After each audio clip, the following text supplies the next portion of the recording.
शोभा, सुनैना और सावित्री, मैं तुम तीनों से बहुत प्रेम करता हूँ। तुम तीनों ने मुझे एक एक पुत्र देकर मुझे बहुत आनंदित किया है। बोलो, तुम्हें मुझसे क्या उपहार चाहिए? महाराज, क्या आप सच में हमें उपहार देना चाहते हैं? जी बिल्कुल बड़ी रानी। महाराज, मैं चाहती हूँ कि अगर आप मुझसे बहुत प्रेम करते हैं तो आप हमारे पुत्र को हर तरह की आजादी दें, उस पर किसी तरह का नियंत्रण न करें। पर महाराज, आपको अपना ये वादा याद रखना होगा। इसे कुछ दिनों बाद भूल मत जाइएगा। नहीं नहीं शोभा, मुझे अपना वादा हमेशा याद रहेगा। अगर मैं अपने वादे से भटकूं तो तुम मुझे वहां टोक भी सकती हो। यह भी अधिकार मैं तुम्हें देता हूं। सुनैना, आप भी अपनी इच्छा बताइए। मैं आपसे भी बहुत प्रसन्न हूं। महाराज, मैं आपसे क्या मांगूं? बस इतना ही चाहती हूँ कि मेरा पुत्र आजाद हो, उसे अपने फैसलों को लेने की स्वतंत्रता हो। चाहे वो किसी भी तरह का फैसला करे, उसमें वो पूरी तरह से स्वतंत्र हो। सावित्री, आपको हमसे क्या चाहिए महारानी? महाराज, मैंने शुरू से ही अपनी दोनों बड़ी बहनों की बातें मानी है, तो आज कैसे चूक सकती हूँ? मुझे आपसे यही वादा चाहिए कि आप मेरे पुत्र पर किसी तरह की रोक टोक नहीं लगाएंगे, उसे हर बात का निर्णय लेने की आजादी देंगे। उस पर मेरे अलावा किसी का भी नियंत्रण नहीं होगा। उसका जो भी निर्णय हो वो सर्वोपरि हो। अच्छा अच्छा, मैं समझ गया। तुम तीनों रानियां यही चाहती हो कि मैं अपने तीनों राजकुमारों पर किसी तरह की पाबंदियां ना लगाऊं। तुम अपनी ममता से उसे बिगाड़ना चाहती हो, है ना? महाराज, पुत्र तो आप ही का है। महारानी, राजकुमार की हर बात मुझे अच्छी नहीं लगती। ये दिन पर दिन जिद्दी होता जा रहा है। महाराज, मेरा एक ही तो पुत्र है, उस पर भी आप अपना नियंत्रण लगाते हैं। आपने वादा किया था कि आप किसी भी तरह की रोक टोक नहीं करेंगे उसके जीवन में। पर इसका मतलब ये थोड़ी ना है कि ये अपने बड़ों का आदर करना छोड़ दे और प्रजा की देखभाल ना करें। महाराज, अभी ये छोटे बच्चे हैं, ये प्रजा कैसे संभालेंगे? आप भी कैसी बातें करते हैं? अभी से आप इन पर नियंत्रण कर रहे हैं। अगर महारानी हम इसे आज नहीं सिखाएंगे तो ये कल प्रजा की इज्जत नहीं करेगा। बस बस महाराज, बहुत हो गया। आप जब से मेरे पुत्र के ऊपर चिल्ला रहे हैं, क्रोधित हो रहे हैं। ये आपने वादा किया था कि आप किसी भी तरह का हस्तक्षेप नहीं करेंगे उसके जीवन में।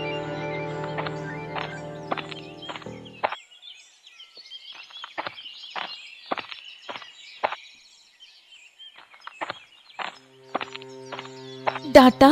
मेरे पुत्र को डांटा? तुमने मेरे पुत्र को किस अधिकार से डांटा? तुम्हारी इतनी मजाल कैसे हुई? क्षमा महारानी, क्षमा। मेरा कोई अधिकार नहीं है कि मैं राजकुमार को डांटूं। पर दासी, फिर तुमने राजकुमार को क्यों डांटा? महाराज, राजमहल में राजगुरु भ्रमण कर रहे थे और राजकुमार उधर खेल रहे थे, तो राजकुमार की गेंद राजगुरु के पैरों पर लग गई। राजगुरु को कहीं थोड़ी सी चोट आई तो मैंने राजकुमार को कहा कि आप राजगुरु से क्षमा मांगिए और उनसे कहिए कि मुझसे गलती हुई है, राजगुरु क्षमा कर दीजिए। हाँ दासी, तुमने बिल्कुल सही किया। इसमें गलत क्या था? दासी, तुम्हारी इतनी मजाल कि तुमने मेरे पुत्र राजकुमार को राजगुरु से क्षमा मांगने के लिए कहा। इसमें दासी ने गलत क्या किया सुनैना?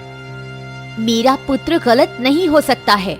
राजगुरु वहाँ पर भ्रमण कर रहे थे, वो बड़े हैं, उन्हें पता है कि राजकुमार वहाँ खेल रहे हैं। मेरे पुत्र को इस चीज का ज्ञान नहीं है। महागुरु को खुद सोचना चाहिए था और किनारे होकर चलना चाहिए था। इसमें मेरे पुत्र को क्षमा मांगने की बात कहाँ से आ गई? महारानी सुनैना, अगर राजकुमार राजगुरु से क्षमा मांग भी लेंगे तो क्या है? मेरा पुत्र किसी से क्षमा नहीं मांगेगा।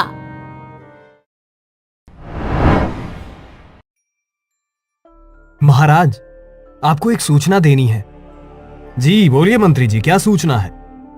महाराज, मुझे मेरे गुप्तचरों से खबर मिली है कि छोटे राजकुमार अभय का चरित्र ठीक नहीं है। उन्हें शराब की लत लग गई है। ये क्या बोल रहे हो मंत्री जी? आप सत्य बोल रहे हो ना? जी महाराज, ये खबर पक्की है, तभी मैंने आपको ये सूचना दी। महारानी, ये मैं क्या सुन रहा हूँ? जी बोलिए महाराज, आपको क्या सुनने को मिला? हमारा सबसे छोटा पुत्र अभय, वो नशे की लत में लग गया है। उन्होंने मदिरा पान शुरू कर दिया है। अरे महाराज, आप इतनी सी बात पर घबरा गए? ये तो राजा महाराजाओं के शौक होते हैं, और हमारा युवराज भी तो कभी महाराज बनेगा। तो क्या हो गया अगर उसने मदिरा पान कर लिया तो? महारानी, ये आप कैसी बातें कर रही हैं? हमारे राज्य में कोई भी मदिरा पान नहीं करता है। और अगर युवराज अभय ने मदिरा पान किया तो महाराज की क्या इज्जत रह जाएगी? तुम तो ऐसे बात कर रहे हो मंत्री, जैसे मेरे राजकुमार अभय ने कुछ गलत कर दिया हो। ये राजा महाराजाओं के शौक होते हैं। मेरा बेटा महाराज का बेटा है, तो अगर उसने ये शौक कर भी लिया तो क्या गलत किया? रानी, आप उसके गलत शौक को बढ़ावा दे रही हो। उसका ये आचरण आपको बहुत भारी पड़ेगा। महाराज, आप बुरा ना माने तो एक बात कहूं? हाँ हाँ मंत्री, तुम मेरे शुभ चिंतक हो, तुम जो चाहे कह सकते हो। महाराज, आपके तीनों राजकुमार का चरित्र ठीक नहीं है। महारानियों ने अपने लालन पोषण और ममता के कारण उन्हें बिगाड़ दिया है। मुझे अपने राज्य की बहुत चिंता होने लगी है। आपके बाद ये राजकुमार प्रजा की देखभाल कैसे करेंगे? मैं सब कुछ जानता हूँ, पर मैं बहुत विवश हूँ। ऐसी क्या विवशता है महाराज, जो आप अपने राज्य को अपने हाथ से निकलने दे रहे हैं? जब ये तीनों राजकुमारों का जन्म हुआ था तब मैं बहुत प्रसन्न था, और मैं महारानियों को एक एक वचन दिया था कि वो कुछ भी मुझसे मांग सकती है। तब तीनों महारानियों ने अपने पुत्रों के लिए स्वतंत्रता, उनके जीवन में कोई भी रोक टोक करने वाला नहीं, वो अपनी स्वयं इच्छा से कुछ भी करें, उसमें मेरा कहीं भी दखल अंदाजी नहीं होना चाहिए। इस तरह का वचन दिया था मैंने तीनों रानियों को। महाराज, आप इस तरह का वचन कैसे दे सकते हैं?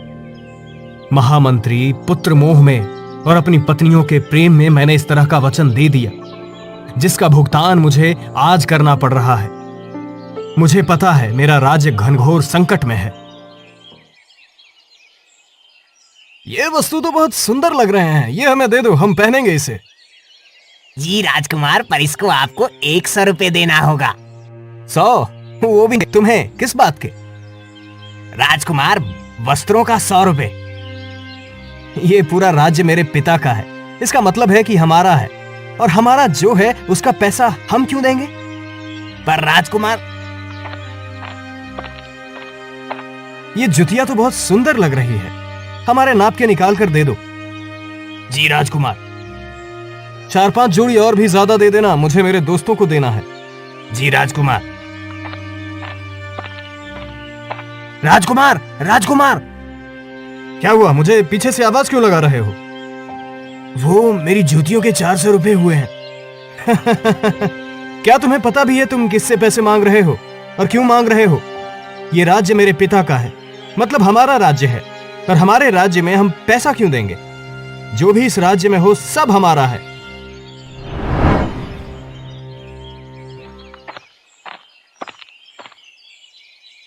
महाराज, महाराज, राजकुमार आज प्रजा के बीच बाजार में गए थे और उन्होंने कुछ सामान खरीदा और उनका कर नहीं चुकाया उन्होंने। मतलब? महाराज, उन्होंने कुछ सामान दुकान से खरीदा, उसका पैसा देकर नहीं आए और उसके बदले ये बोलकर आए हैं ये राज्य तो मेरे पिता का है, महाराज का है, और महाराज का जो भी है वो सब कुछ हमारा है। ये राज्य हमारा है और जो हमारा है उसमें किस बात का पैसा देना? ये मेरे बेटे ने कहा, बहुत खुशी हो रही है। सही बात है, प्रजा भी उसकी है, महाराज भी उसके हैं और सारा साम्राज्य भी उन्हीं का है, तो किस बात का पैसा देना? महारानी, ये बात बिल्कुल गलत है। इस बात के लिए आप बढ़ावा ना दें। बढ़ावा? किस बात का बढ़ावा? अरे तुम समझते क्यों नहीं हो? ये राज्य मेरे राजकुमारों का है। जब राजकुमारों का राज्य है तो किस बात का कर देकर आएंगे? ये तो उन दुकानदारों को खुद ही समझ लेना चाहिए। उन्हें शर्म आनी चाहिए कि राजकुमारों से पैसे मांगे। महाराज, राजकुमारों का व्यवहार प्रजा के लिए कष्टकारी हो रहा है। उनकी उद्दंडता का परिणाम भयंकर हो सकता है। मुझे ज्ञात है मंत्री, परंतु रानियां मुझे कोई निर्णय लेने नहीं देती। राजकुमार कोई गलत काम नहीं कर रहे। वो राज्य के उत्तराधिकारी हैं। प्रजा को झुकना सीखना चाहिए। हमारे पुत्रों को सही गलत पाठ पढ़ाने की आवश्यकता नहीं। वो जैसे हैं श्रेष्ठ हैं। महारानी, ये घमंड राज्य को गर्त में ले जाएगा। मंत्री, मैं विवश हूं।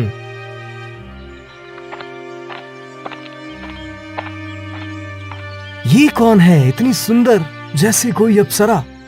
मैं साहूकार की बेटी हूँ राजकुमार। तुम्हें रानी बनाऊंगा। इसे अपने जाल में फंसा ले। राज्य के अधिकार का ये अच्छा अवसर है। मैं आपकी बेटी से विवाह करना चाहता हूँ, उसे रानी का सम्मान दूंगा। हम आपकी बात टाल नहीं सकते, पर हमारी एक छोटी सी शर्त है। शर्त? बोलो। दहेज में हमें राज्य चाहिए। राज्य? पर दहेज तो लड़की वाले देते हैं ना। आप राजकुमार हैं, राज्य तो आपका ही रहेगा।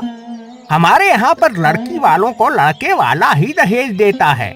नाम मात्र का दहेज है बस। पिताजी, मैं साहूकार की बेटी से विवाह करना चाहता हूँ, लेकिन राज्य दहेज में देने की बात पागलपन है। महाराज, ये हमारे पुत्र की खुशी का सवाल है। आप मना नहीं कर सकते। क्या हमारे पुत्र का प्रेम आपको दिखता नहीं? महाराज, ये राज्य को दांव पर लगाने जैसा होगा। ये गलत है। मंथन के बाद अगर मेरे परिवार की यही इच्छा है तो मैं सहमत हूं। अब राज्य हमारा है। शून्य दृष्टि से मैंने ये क्या कर दिया?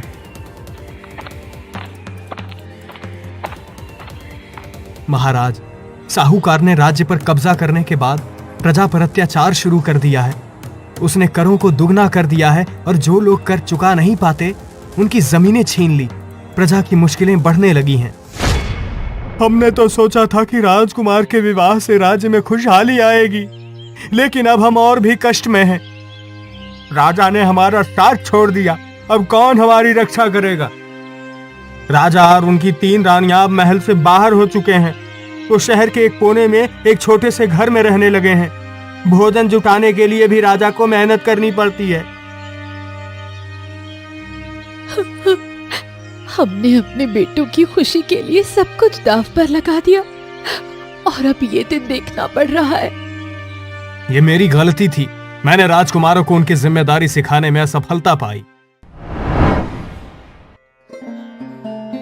तुम्हारी माँ ने मेरे पिता से राज्य छीन लिया। ये न्याय नहीं है।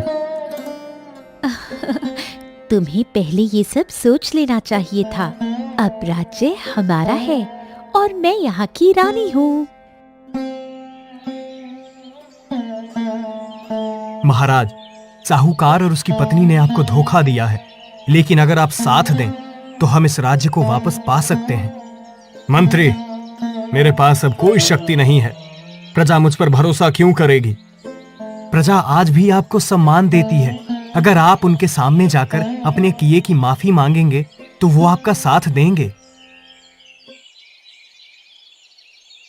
हमने अपने स्वार्थ और घमंड में राज्य बर्बाद कर दिया। अब समय आ गया है कि हम अपनी गलती सुधारें। लेकिन अब हम क्या कर सकते हैं? राज्य पर साहूकार का कब्जा है। हम अपने पिता और मंत्री के साथ मिलकर इसे वापस लेंगे। हम अपने असली राजा का समर्थन करेंगे। साहूकार ने हमें बहुत कष्ट दिए हैं। अब समय आ गया है कि उसे सजा मिले। ये राजा फिर से सिर उठा रहा है। इसे कुचलना होगा। हम उनके खिलाफ युद्ध करेंगे। अगर उन्होंने विद्रोह किया तो उनकी जान ले लेंगे।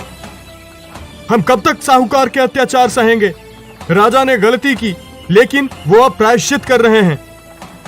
अगर हम संगठित हो जाएं, तो साहूकार का अंत हो सकता है। हमें राजा का साथ देना चाहिए। आप सबके साहस की आवश्यकता है। साहूकार की सेना मजबूत है, लेकिन अगर हमारी एकजुटता बनी रहे तो हम जीत सकते हैं। हम अपने असली राजा के लिए लड़ेंगे। ये हमारी लड़ाई है। ये राजा और मंत्री हमारे खिलाफ षड्यंत्र कर रहे हैं। इन्हें रोकना होगा।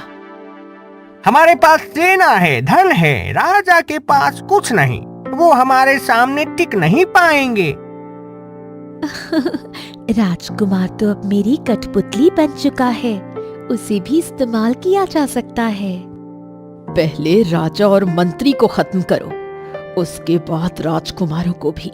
पूरा राज्य हमारा होगा। भाई, हमसे बहुत बड़ी गलती हो गई। हमने अपने पिता का राज्य बर्बाद कर दिया। सच है, साहूकार ने हमें धोखा दिया। अब हमें सब कुछ सही करना होगा। पर कैसे? हमारे पास न सेना है न समर्थन। पिता और मंत्री प्रजा को संगठित कर रहे हैं, हमें उनके साथ जाना चाहिए। लेकिन हमारी पत्नियां, वो हमें जाने देंगी? ये समय रिश्तों से ऊपर उठने का है। अगर वो रोकें तो हमें उन्हें छोड़ना होगा। राज्य का भविष्य दांव पर है। मंत्री, क्या प्रजा लड़ने के लिए तैयार है? जी महाराज, हमने 50 गांवों से 2000 से ज्यादा लोग तैयार कर लिए हैं। लेकिन साहूकार की सेना प्रशिक्षित है। हमें रणनीति बनानी होगी। हम उनके लालच का इस्तेमाल करेंगे। साहूकार की पत्नी धन के लिए कुछ भी कर सकती है। मैं उनके भीतर फूट डालने की कोशिश करूंगा। ये खतरनाक होगा, लेकिन हमारे पास और कोई रास्ता नहीं।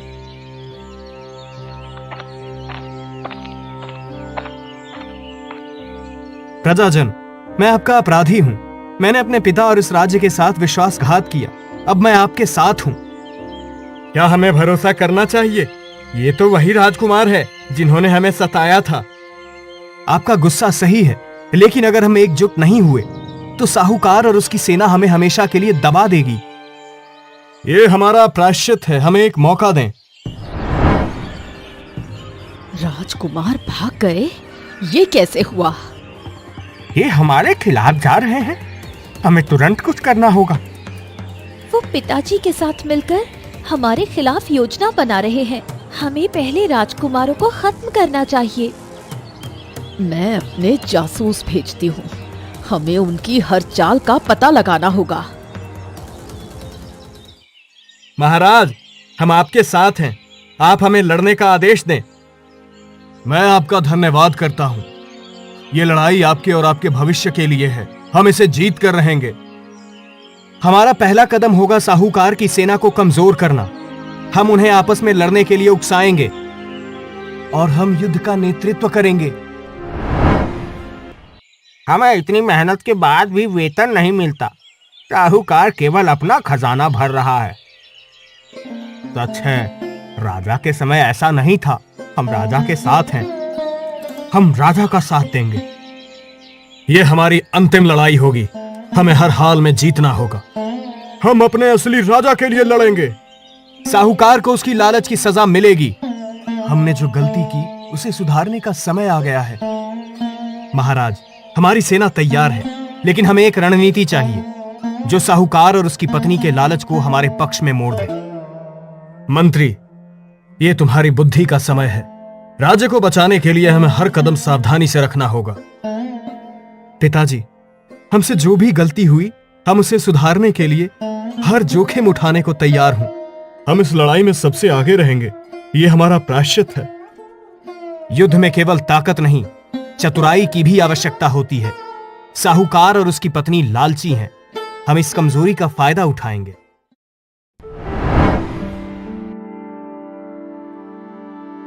ये क्या है? मंत्री ने लिखा है कि वो राजा और प्रजा से नाराज है। वो हमारे पक्ष में आना चाहता है। क्या ये कोई चाल है? हो भी सकता है, लेकिन अगर मंत्री हमारे साथ आ गया तो राजा और राजकुमार कुछ नहीं कर पाएंगे। हमें उसे बुलाना चाहिए। राजा के पास कुछ नहीं बचा है। मैं उसकी नीतियों से नाराज हूं। अगर आप मुझे अपनी सेना का नेतृत्व दें तो मैं राजा को हमेशा के लिए खत्म कर सकता हूं। हमें तुम पर भरोसा कैसे हो? आपके पास सेना है और मेरे पास राजा की कमजोरियां। ये गठजोड़ हमारे लिए जीत सुनिश्चित करेगा। मंत्री ने बताया है कि साहूकार की सेना में कमजोरियां कहां हैं। हमें उनकी कमजोरियों पर वार करना होगा।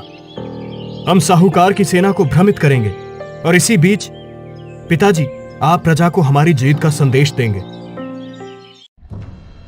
हम मंत्री के नेतृत्व में लड़ेंगे। आगे बढ़ो और साहूकार के खिलाफ लड़ाई शुरू करो। ये क्या हो रहा है? हमारी सेना पीछे क्यों हट रही है? तुम्हारे लालच का अंत अब आ गया है साहूकार। साहूकार, तुम्हारे लालच ने इस राज्य को बर्बाद कर दिया। अब तुम्हें इसके लिए सजा मिलेगी। मुझे माफ कर दो महाराज, ये मेरी पत्नी का षड्यंत्र था। नहीं, ये सब तुम्हारा लालच था। जो लोग राज्य के हित के बजाय अपने स्वार्थ के बारे में सोचते हैं, उनका यही अंजाम होता है। तुम लोगों ने अपने घमंड और लालच के कारण ये राज्य खो दिया था। अब समझ में आया कि प्रजा की सेवा और राज्य के प्रति जिम्मेदारी क्या होती है। हम अपने व्यवहार के लिए क्षमा चाहते हैं। अब से हम राज्य के लिए ईमानदारी से काम करेंगे। ये हमारे लिए एक नया आरंभ है। हमारे असली राजा वापस आ गए। महाराज, अब हमें विश्वास है कि राज्य का भविष्य उज्जवल होगा। ये सब प्रजा और मंत्री के समर्थन के कारण संभव हुआ है। मैं वचन देता हूँ कि अब ये राज्य प्रजा की भलाई के लिए समर्पित रहेगा।